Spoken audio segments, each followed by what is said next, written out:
We're going to call this marriage and divorce. That has been a thorny issue in my lifetime. I am married and divorced. Just so you know going in. So maybe I'm biased, no. That was quite a journey for me because in the world I grew up in, and a lot of people did, divorce and remarriage was the unpardonable sin. Divorce was bad. You could slide on that. But if you got remarried, you were done. It was over. And so that was the world I grew up in. So when I got a divorce, not through my own choosing, but it happened, I actually thought I would be single and celibate the rest of my life. I tried for 5 years. Didn't work out. Ended up marrying Carla, and that worked out really well. Then she died. But I don't want to spend all my time telling my story. I just want you to know those facts going into this lesson.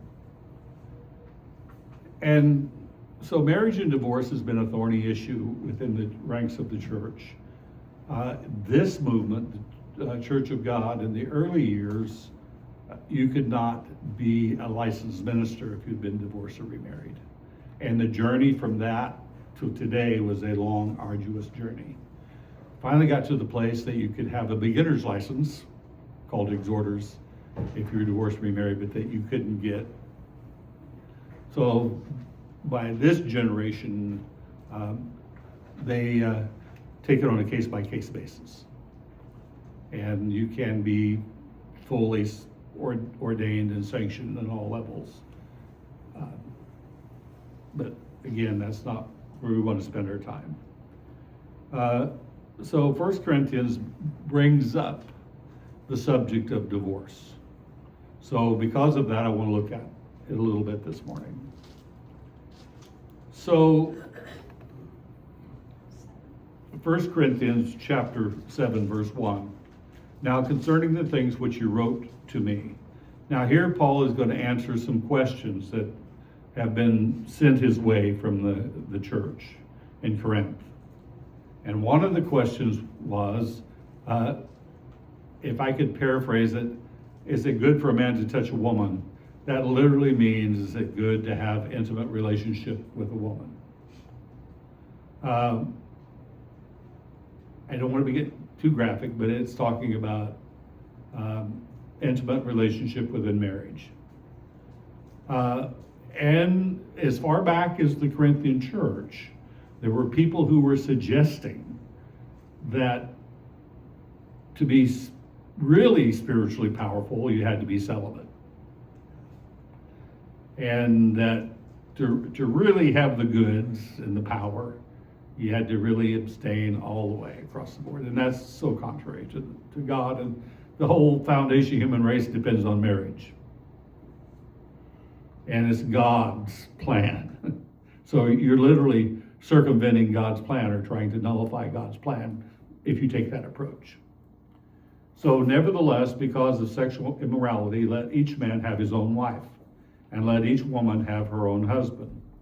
Let the husband render to his wife due affection, the affection due her, likewise also the wife to her husband. The wife does not, and boy, I tell you, I know some guys that run with this, but they need to read all of it because it cuts both ways.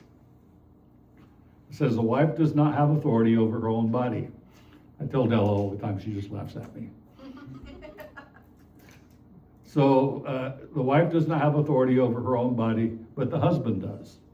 And likewise, the husband does not have authority over his own body, but the wife does.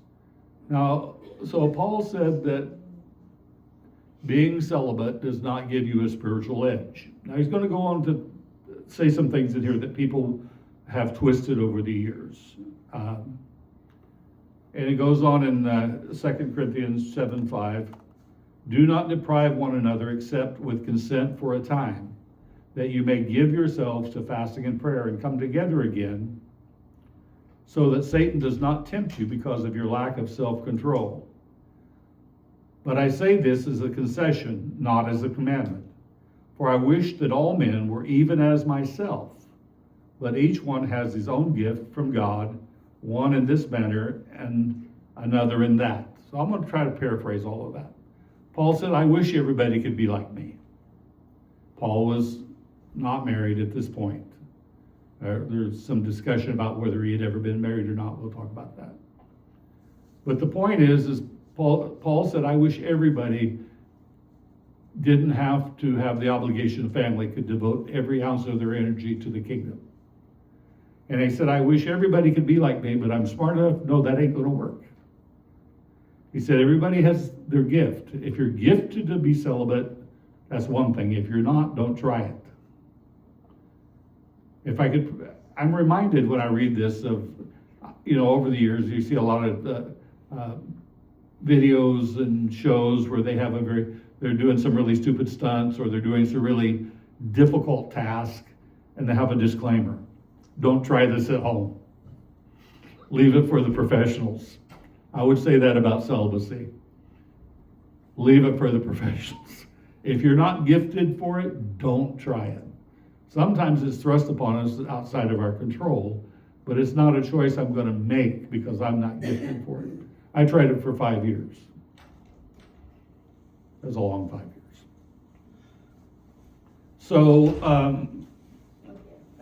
So basically what Paul is saying is, I wish everybody could have my gift, because Paul will go on to say that if we're married, we have all the obligation of family to take care of, but if we're single, we can put all of our energy into serving the kingdom.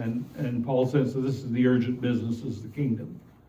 But at the same time, the very fundamental plan of the human race with God is marriage. So we can't just wipe that off the slate. So I'm reminded that actually Paul himself will write this next verse I'm going to put up when he writes to Timothy. That one of the marks of genuine apostasy is to insist that celibacy is spirituality.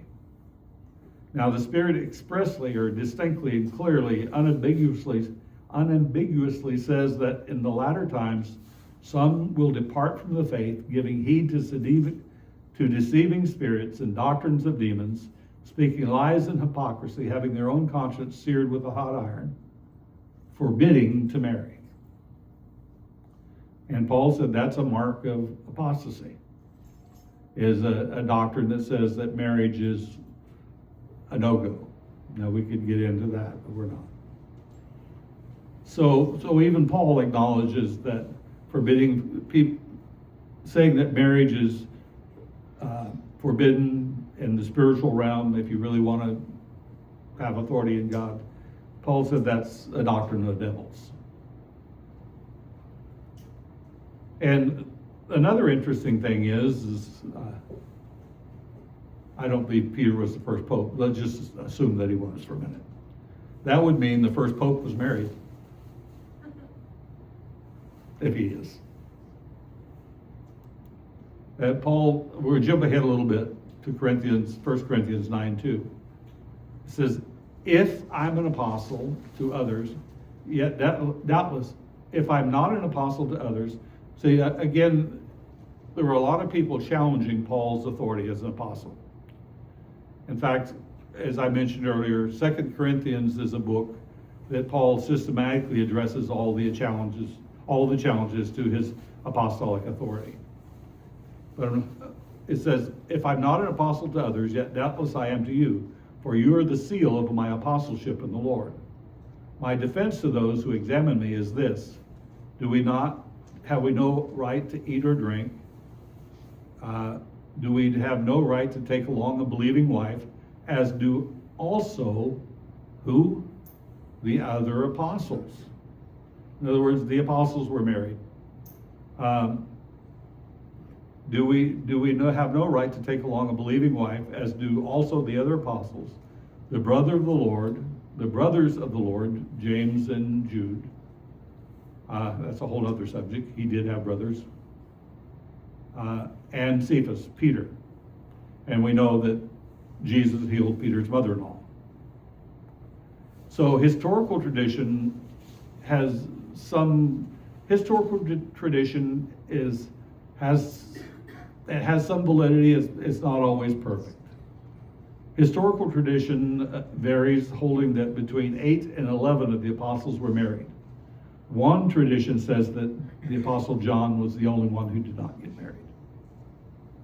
But I could safely, comfortably, I believe that at least 8 or more of them were married. And had kids, by the way. They weren't celibate. So historical tradition also holds that Paul was once married, but was widowed. The problem is we can't really prove that one way or the other. We don't know. But I lean toward the fact that he may quite have well been married. We can't know that. But an interesting side note to that is the first martyr of the New Testament. When they stoned Stephen, they cast him out of the city, stoned him, and the witnesses laid down their clothes at the feet of a young man named Saul, which we now know as Paul. And they stoned Stephen as he was calling on God and saying, "Lord Jesus, receive my spirit." Now, the thing about that is, and there's debate about this too, whether Paul was a member of the Sanhedrin court. But if you were a member of the Sanhedrin court, you could not hold that position if you were not married. You had to be married. So if he was in fact a member of the Sanhedrin court, he had to be married. It wasn't an option. And the reason that this suggests, and there's other things, and this is circumstantial, but it's pretty compelling circumstantial evidence, is because when they stoned somebody at the behest of the Sanhedrin court, under the law, this is why Jesus told those who brought the woman taken in adultery, he told them, "He who's without sin cast the first stone," because under the law, if your testimony led to the execution of an individual, you were obligated to throw the first rock under the law of Moses. In other words, if I testified in court against James, and because of my testimony, they said, "Well, we're going to take him out and stone him," I would have to throw the first rock if I was that witness. So that's why Jesus did that. So under the law of the time, if somebody was executed by the Sanhedrin court, the people throwing the stones, not just the first witnesses, but all the people who joined, they would lay their coats at the feet of an official officiating that execution, an official from the Sanhedrin court, and by laying their coats at his feet, they were absolved from all legal responsibility and recourse and liability. Because now, if there was a recourse or there was proven there was an error or anything, it would go back to the Sanhedrin court, not to the people who threw the rocks. And by laying their coats down at Paul's feet, that's a very compelling argument that he was officiating as a member of the Sanhedrin court. Because that's what happened in those, that was the standard and the norm and the law. That if you're going to stone somebody, and you were involved in that, and it was sanctioned by the Sanhedrin court, by laying your cloak down at that official's feet who's officiating, you would be absolved of liability. So there's a strong possibility, compelling circumstantial evidence that Paul was a member of the Sanhedrin court in this case. That would mean that at some point he was married. What happened to his wife, we could only speculate. In fact, we can't say absolutely he was married, but I believe that he likely was based on this. That means a couple of things could have happened. One theory is that he was widowed before he met the Lord on Damascus Road. Another theory is that when he met the Lord on Damascus Road, his wife said, "I'm out of here. You went off the deep end, dude. I'm done." I don't know, we shouldn't even go down that path because we can't know that. But, I've seen that happen in my life. I've seen people do that. Their spouse gets saved and they say, "That's the end of it, man. I'm done." Well, none, I want no part of that Jesus church stuff. I'm out of here. But we don't know. But the point is that the early church, the apostles, were all married. There was no prohibition against marriage in any shape or form. It didn't say that if you're an apostle, you have to be celibate. So,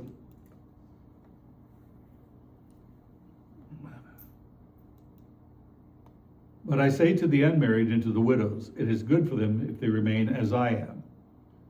But, again, if they cannot exercise self-control, let them marry. For it's better to burn with passion. It's better to marry than to burn with passion. Now to the married I command, yet not I, but the Lord, a wife is not to depart from her husband.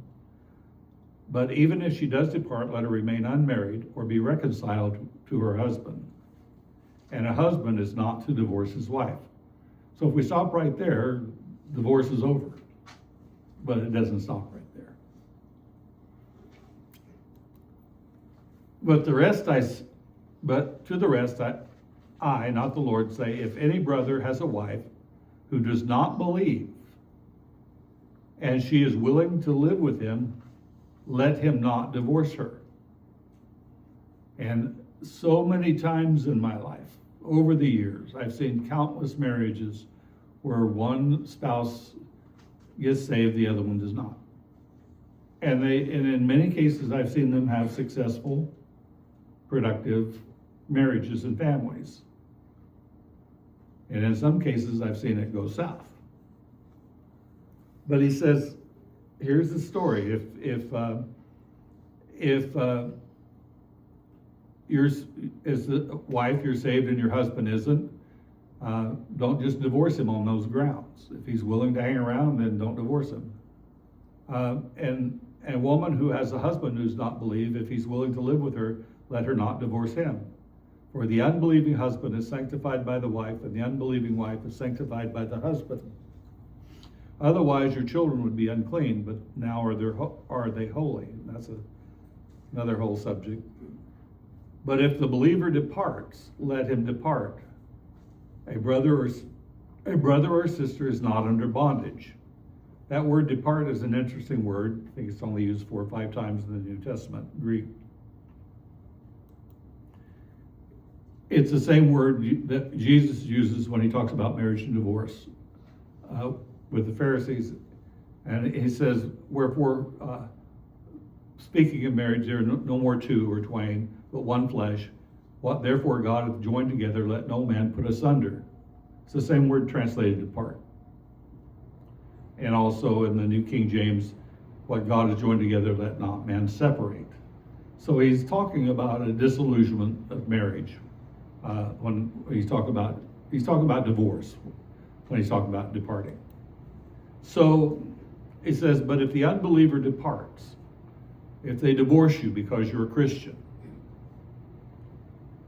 in such cases, it says, but if the unbeliever departs, let him depart. A brother or sister is not under bondage in such cases, but God has called us to peace. And who knows, O wife, whether you will save your husband, or how do you know, O husband, whether you will save your wife? And I also see many times in my lifetime this testimony where unmatched marriages that in the end the other spouse eventually cracks under the strain and starts to no, it works. And I've seen that happen as often as not, but there are no guarantees of that. And I've also seen the other where it just continually spiraled downhill till it was broken beyond repair. But let's look at that a little more.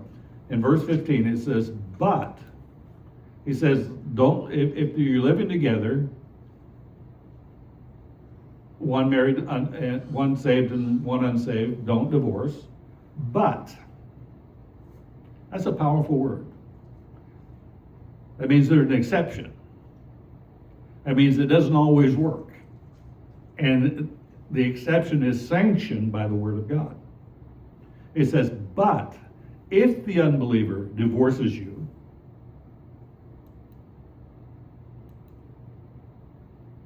a brother or a sister is not under bondage. And I know the anti-divorce remarried people will tie themselves to the knot to try to get around this. But it very literally, unambiguously, if they leave because they don't want to serve God and they're not going to be saddled with somebody that is, that means you're no longer under bondage to that marriage. You're free. Plain and simple. Now the thing about it is this is one scenario where a spouse divorces you because of your Christian commitment. But that's not all the Bible has to say about marriage and divorce, so we need to look at it a little broader. So, what about divorce? So we're going to go to Christ's conversation with the Pharisees. The Pharisees also came to him, tempting him, trying to trap him.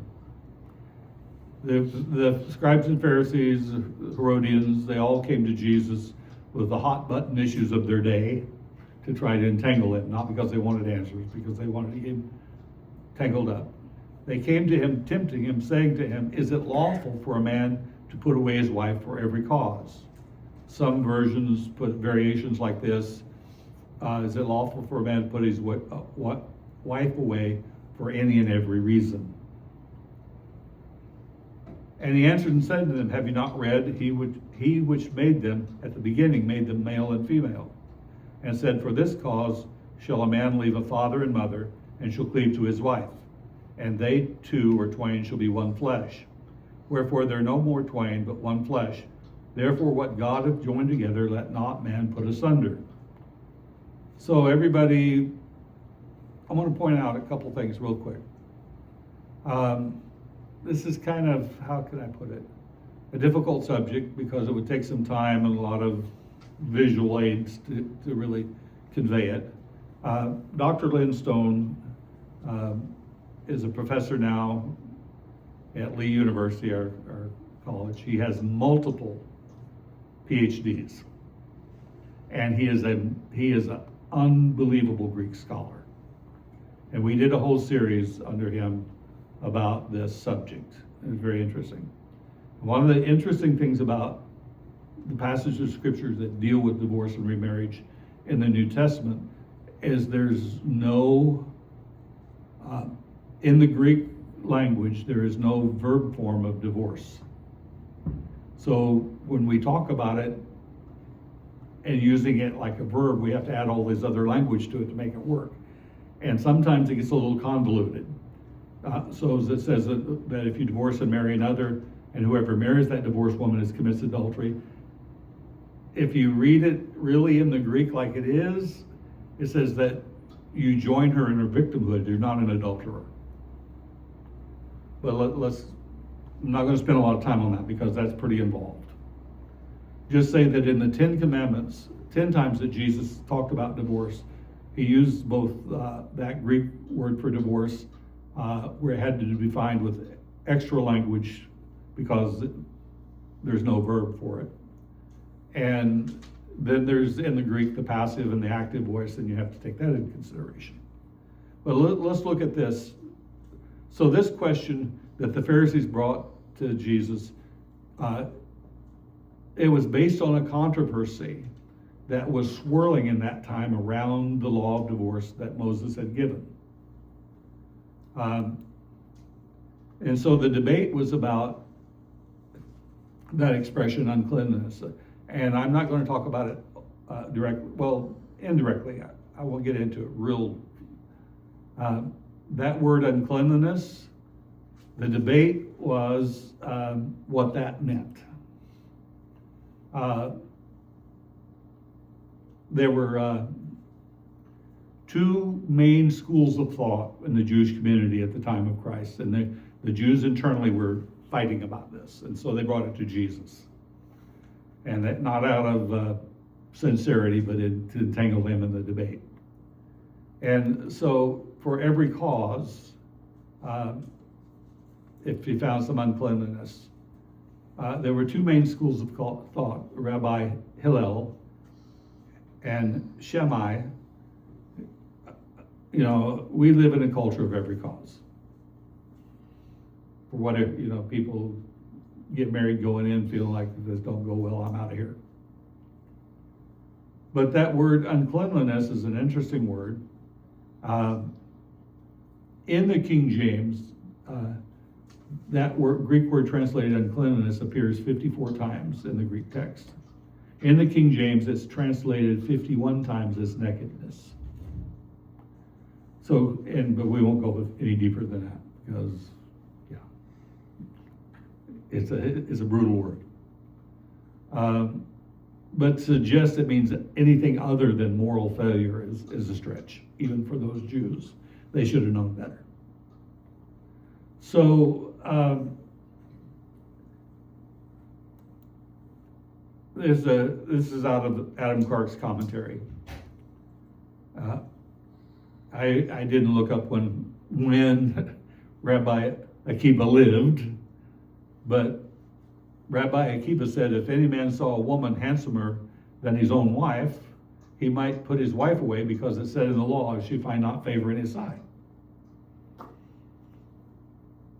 And even the time of Jesus, those Pharisees were practicing this kind of mentality.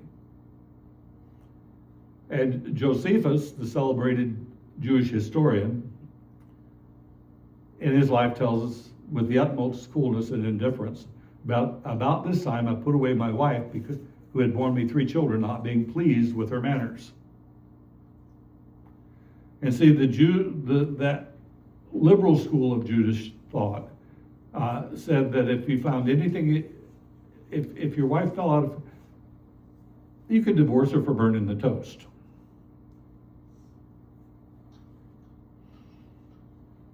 I could get in trouble. There's certain things that our spouses really don't like. If we could be in trouble here. But so the one school thought for anything you don't like about your wife, you get bored with her. You can get rid of her.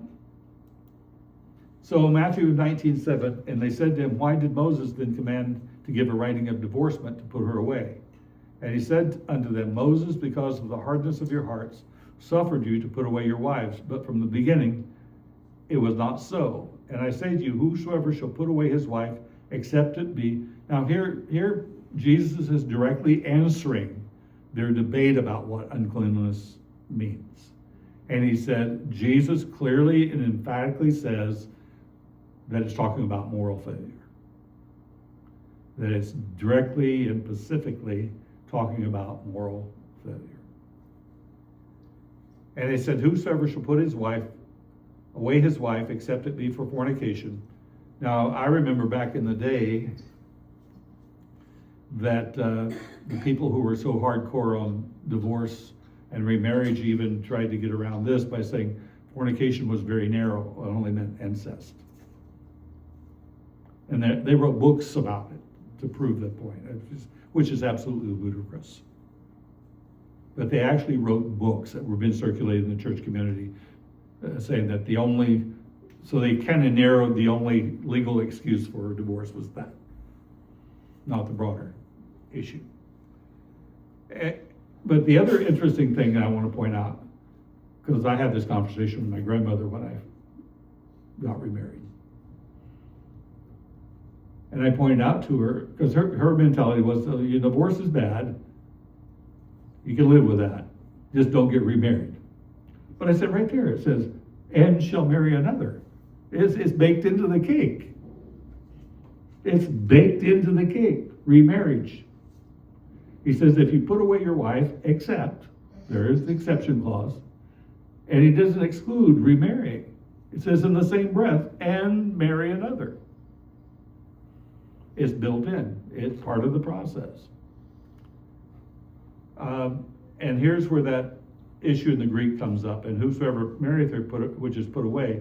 doth commit adultery, which again, that's complicated by the fact that it's very hard to translate that into our English because of the lack of a verb form in the Greek. But modern translations put it like this, which I think is accurate. It says, now what I say to you is that whoever divorces his wife, except on the grounds of sexual immorality, and marries another woman, commits adultery. He's not talking about that you're making...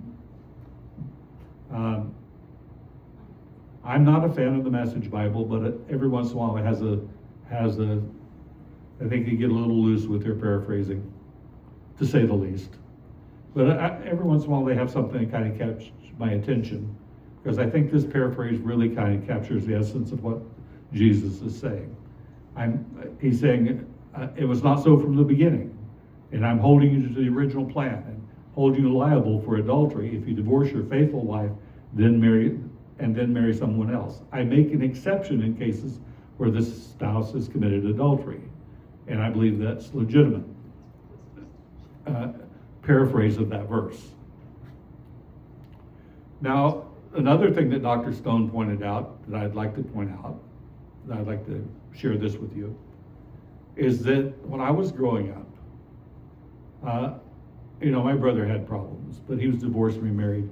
He was really avid, back in the South Carolina, basketball and especially softball was just the thing.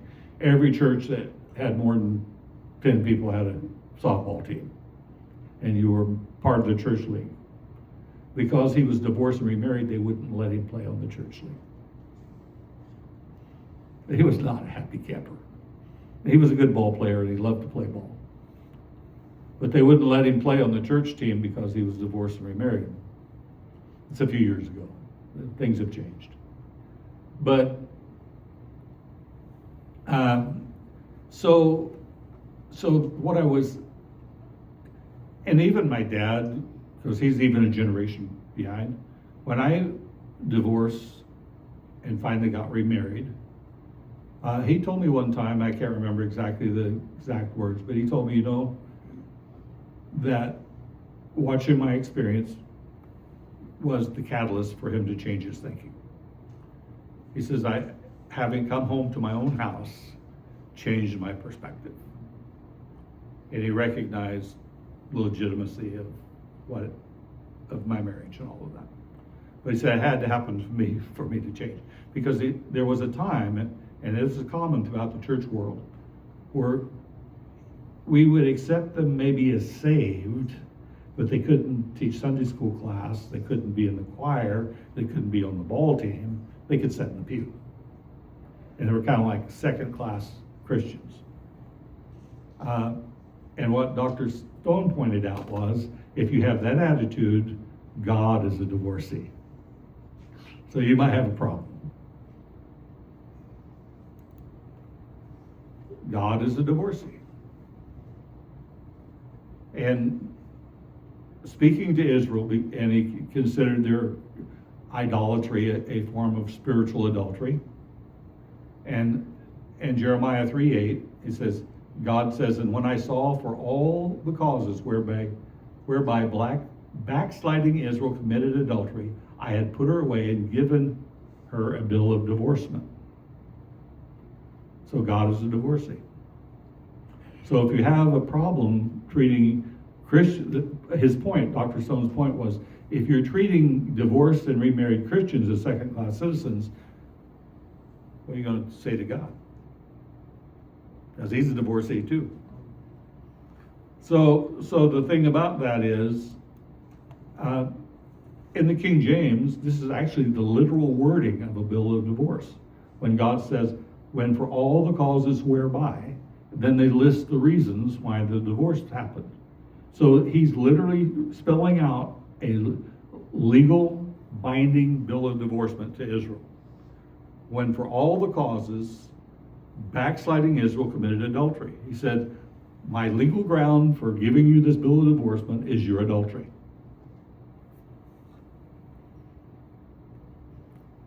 So, let's do this. Marriage is God's plan for the human race. God made marriage and family the foundation of society. Satan hates God and is working day and night to destroy the foundation of society, i.e., family and marriage. But I also believe that the sacredness of marriage can be so violated that divorce is justified in God's sight and even necessary. Now that would really tie some of those people up in a knot to say that there is a time and place that divorce really, to be godly, you have to do it. You can't just pretend this is okay. Adultery is not the only violation of the sacredness of marriage. Violence, physical and emotional abuse, and moral failures that violate marriage. Marriage takes commitment, the commitment of both parties. You cannot compensate for the lack of commitment to the sacredness of marriage by your spouse. If they leave you, then you're no longer bound. To put it another way, I hate to get too personal, but I'm going to share this.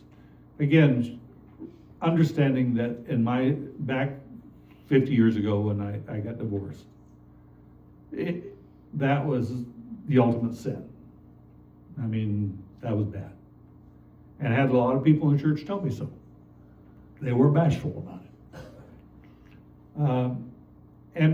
But beyond that, I spent a lot of time, and this is true, I think, in a lot of times when people are confronted with divorce, because in spite of everything, in divorce, there's this sense of failure. We feel somehow like that's the ultimate failure. And sometimes people hang on to marriages way beyond when they should, because they don't want to deal with that, confronting that overwhelming sense of failure. In fact, some people close to my heart have been in that situation where they hung on way beyond what they should have. It was going to fail anyway. But the thing is, I was just wearing myself out, going back, rehashing.